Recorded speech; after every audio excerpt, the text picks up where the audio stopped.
qu'on va essayer de voir, qu'est-ce qu'on entend par patrimoine urbain, tout d'abord.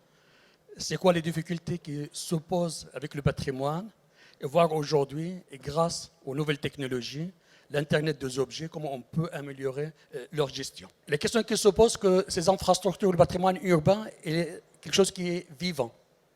En fait, on peut faire une analogie entre la ville et le patrimoine urbain avec le corps humain. On sait bien qu'un bon fonctionnement de la ville dépend beaucoup de ses réseaux, les réseaux d'eau, d'énergie, de télécom. Comme pour le corps humain aussi, ça dépend beaucoup des artères, du système nerveux et également de comment ça fonctionne. Donc la question qui se pose aujourd'hui, disons pour les villes, c'est comment transformer la ville, ce que j'appelle pour la ville du futur. Heureusement qu'on a la technologie numérique qui va nous aider. La technologie numérique a commencé il y a déjà un petit moment avec l'Internet. Vous pouvez se connecter à des serveurs, mais les réseaux sociaux, ils ont permis de se connecter, ou de connecter les hommes à très grande échelle, on parle des milliards de personnes, et le téléphone portable qui aujourd'hui nous permet de nous connecter de partout. C'est-à-dire qu'aujourd'hui on est dans un monde où on peut se connecter de partout à très grande échelle. Mais il y a aussi l'Internet des objets. Aujourd'hui, tout objet peut être équipé. À ce moment-là, il peut être identifié, géolocalisé. En plus, si on l'équipe un peu, on peut éventuellement mesurer, stocker, communiquer, on peut agir aussi. Et le coût de ces objets aujourd'hui n'est pas très très cher, ça se développe énormément. On parle de plusieurs milliards, 50 milliards d'objets dans 4-5 ans. Donc, on est dans un monde aujourd'hui où potentiellement les hommes sont connectés, les objets sont connectés et les hommes et les objets sont complètement connectés. Maintenant, si on prend cette technologie et on revient sur les réseaux urbains qu'on ne voit pas, les réseaux d'eau, d'énergie, etc. On va placer l'Internet des objets là où on a besoin pour mesurer un flux, une tension, une fréquence, une pression. Et également, la possibilité de se connecter aussi avec les usagers à travers le téléphone. On voit bien qu'en temps réel, on a la possibilité de suivre tout ce qui se passe au niveau des réseaux. Si on va tout de suite l'appliquer sur une très grande ville, ce n'est pas évident, c'est très compliqué.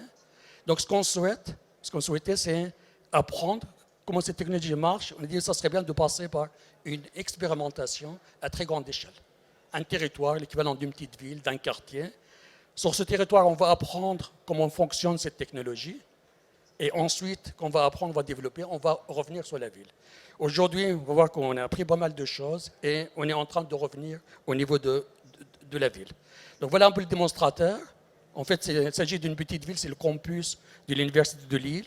On a 25 000 usagers, 140 bâtiments. Et ce qui est intéressant, c'est qu'on a l'ensemble des réseaux urbains, 100 km de réseaux. On a un réseau d'eau potable, de l'assainissement, du chauffage, de l'électricité et de l'éclairage public. Et notre rêve, qu'on avait commencé ce projet, c'est qu'on va instrumenter l'ensemble de ces réseaux pour essayer de voir comment ils fonctionnent et surtout étudier aussi les interactions entre ces réseaux. Eh bien, ce qu'on avait fait, donc dans un premier temps, avec beaucoup de chercheurs, on a collecté toutes les données sur les 100 km.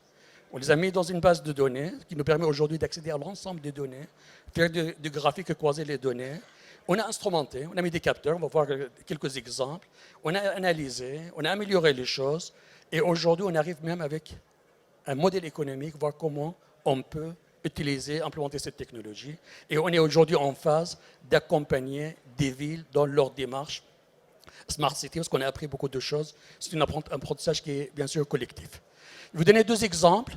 Prendre l'exemple de l'eau potable. Et on a un stand qui montre un peu comment il fonctionne. Ce travail est réalisé dans le cadre d'un projet européen. Donc aujourd'hui, ce projet, ce qui se passe sur l'île, il est reconnu comme un démonstrateur européen sur les questions de l'eau. Un financement intéressant, mais c'est surtout une très grande visibilité. Voilà un peu le réseau qu'on a. On a à peu près une quinzaine de kilomètres. Et chaque fois que vous voyez sur les réseaux un point, c'est qu'on a installé un capteur. Des capteurs pour mesurer les débits, des capteurs pour mesurer la pression. On a été beaucoup plus loin dans le cadre du projet européen avec des capteurs qui permettent de suivre la qualité de l'eau.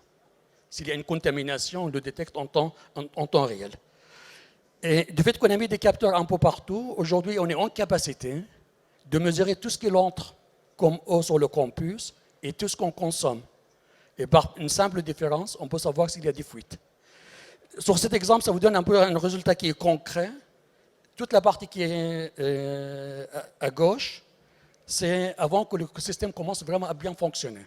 Vous regardez un peu, on avait des fuites par jour de l'ordre de 500 mètres cubes.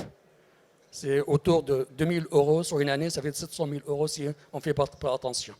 Dès qu'on a commencé à installer le système, dès qu'il y a une fuite, on la détecte, on informe le service technique de l'université qu'il y a une fuite, et du fait qu'on a mis des capteurs un peu partout, on sait où est-ce qu'il se trouve la fuite, et c'est réparé. Regardez un peu tous les pics qu'on voit après. Chaque fois qu'il y avait un pic, ça a été réparé pratiquement le lendemain. On a eu un contact avec un partenaire qui est l'île Métropole Habitat, qui gère 32 000 unités dans le nord. Et la question des charges de logement social, on le connaît bien. Elle pèse très lourd sur le budget des ménages. Et la question, est-ce qu'on peut utiliser cette technologie pour réduire le coût et améliorer les choses dans les bâtiments?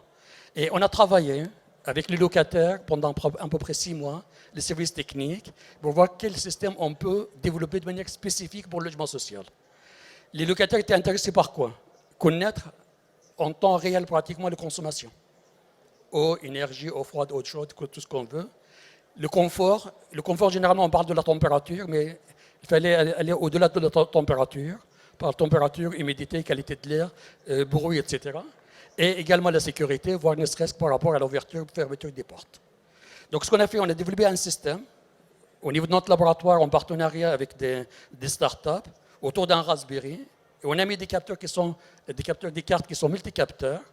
Et on a développé une interface que vous voyez juste en dessous, où en gros, sur une tablette ou un téléphone, le locataire il a une image de son appartement, de ce qui se passe dans chaque pièce. Ce qu'on peut dire aujourd'hui, d'après l'expérience, il y a 5 ans, c'est une expérience qui est collective, avec beaucoup de partenaires, pas seulement national, mais au niveau international, que ce concept il est vraiment très, très intéressant.